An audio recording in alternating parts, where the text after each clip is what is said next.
Baada ya kufahamu kuwa video editing ni skill inayohitajika sana, nilifanya research ndogo, nikapita kwenye pages za public coaches wakubwa hapa Tanzania wenye followers zaidi ya 100,000. Hawa ni watu wenye madini mazuri sana kichwani, lakini video zao hazikuwa zimeeditiwa vizuri na nyingi zilikuwa hazina hata caption, sauti iko chini na hazina mvuto wa kufanya zipendwe sana na watazamaji. Nilipoona hii ni fursa, nikaamua kuchukua hizo video zao, nikazibadilisha ziwe kali, kisha nikawatumia na kutaka kufanya nao kazi. Je, watanikubalia au wataniona msumbufu na kunipotezea? Unataka kujua nilifanyaje na ilikuwaje? Baki hapo hapo.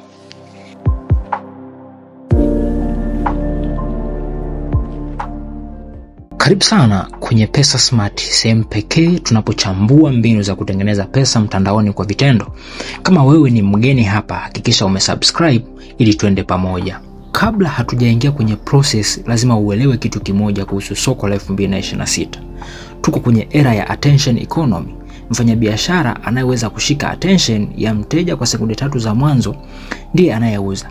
Public speakers na coaches wengi wanajua kuongea, lakini hawajui kuwa editing nzuri ni muhimu sana kuwafanya watazamwe zaidi.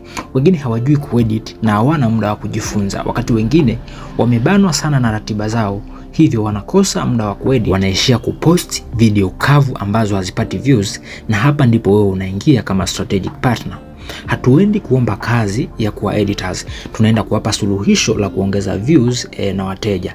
Na nitaonyesha njia nzuri na bora ya kufanya hivyo bila kuonekana unalialia kwenye inbox zao. Na hatua ya kwanza ilikuwa ni selection. Sikuchagua kila mtu, nilitafuta accounts ambazo zina potential lakini execution ni mbovu. Nilenga video ambazo zina kelele, ambazo zimekosa mwanga na hazina captions. Na hatua ya pili ilikuwa ni the makeover. Nilianza kuedit video moja baada ya nyingine kwa kutumia CapCut, nikizingatia vitu vinavyokosekana na pia kwa kuangalia video ya mhusika mwenyewe ina maudhui gani. Vitu vya msingi ambavyo nilihakikisha havikosekani ni pamoja na captions, watermark zinazoonyesha majina yao, mwanga pamoja na rangi kwa maana ya color grading. Actually mimi sio skilled editor kabisa, ila nikiangalia baadhi ya video mtandaoni naona kabisa mbona huyu kuna kitu fulani hajafanya kwenye hii video. Hapo ndo naona hii naweza kuiboresha. Mfano, angalia hii video mara ya kwanza ilivyokuwa na baada ya kuedit, unaweza kuona kuna vitu vimeongezeka na kuipa value kidogo hii ya upande wa kulia. Baada ya video zote kukamilika, ulifika wakati wa kuwatumia kila mmoja video yake. Watu wengi wanakosea hapa. Wanatuma message ya kuomba kazi. Bro, naomba kazi ya kuedit. Hiyo message inapuuzwa mara moja. Mimi nilitumia saikolojia. Angalia message hii nilokuwa natuma. Kwanza nilianza na pongezi. Napenda jinsi unavyoongea kwa msitizo. Hii inashusha ulinzi wao. Pili, nikawapa gift. Sikusema naweza kuedit.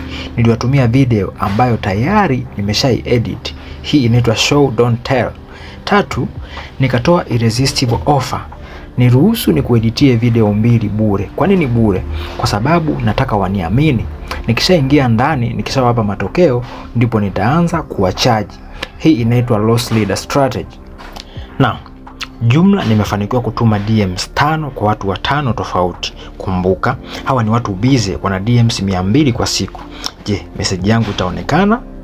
Je, watapenda kazi yangu? Kama hawatapenda, shida itakuwa ni nini? Sijaedit vizuri au hawataki kueditiwa video au hawana hela? Na kama watakubali, nitakuja kuwachaji shilingi ngapi tukifanya kazi? Hayo maswali yote utapata majibu yake kwenye video inayofuata. Subscribe usikose. Peace.